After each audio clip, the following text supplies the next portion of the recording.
ఎన్నికలు దగ్గర పడటంతో వైసీపీ అభ్యర్థి గొర్రెల కిరణ్ కుమార్ ప్రచారంలో స్పీడ్ పెంచారు.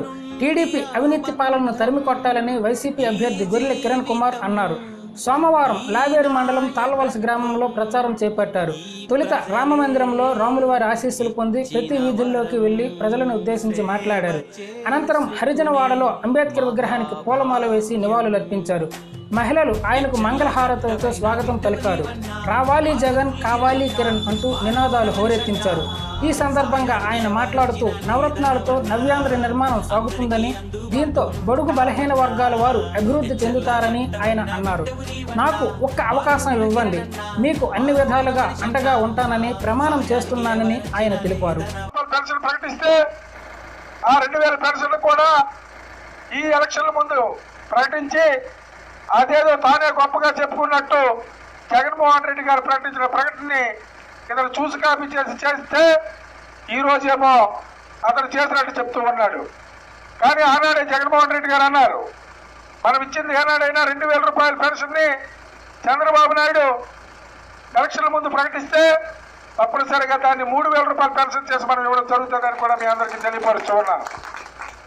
అలాగే ఈరోజు మహిళా సోదరి మనందరికీ డాక్టర్ రుణాలు మాఫీ చేస్తామని చెప్పి మాయ మాటలు చెప్పి 4.5 సంవత్సరాలు కూడా వాళ్ళని మోసం చేసి ఈ 4.5 సంవత్సరాల్లో ఏనాడు కూడా మహిళలు పట్టించుకోకుండా ఈనాడు ఎలక్షన్లు ఉన్నాయని చెప్పి మళ్ళీ డాక్టర్ రుణాలు మాఫీ చేయని వ్యక్తి ఈరోజు ఏమో పసుపు కుంకాల కింద మళ్ళీ మహిళలకు ఇస్తున్నామని చెప్పి మళ్ళీ తిరుగుతూ ఉన్నారు.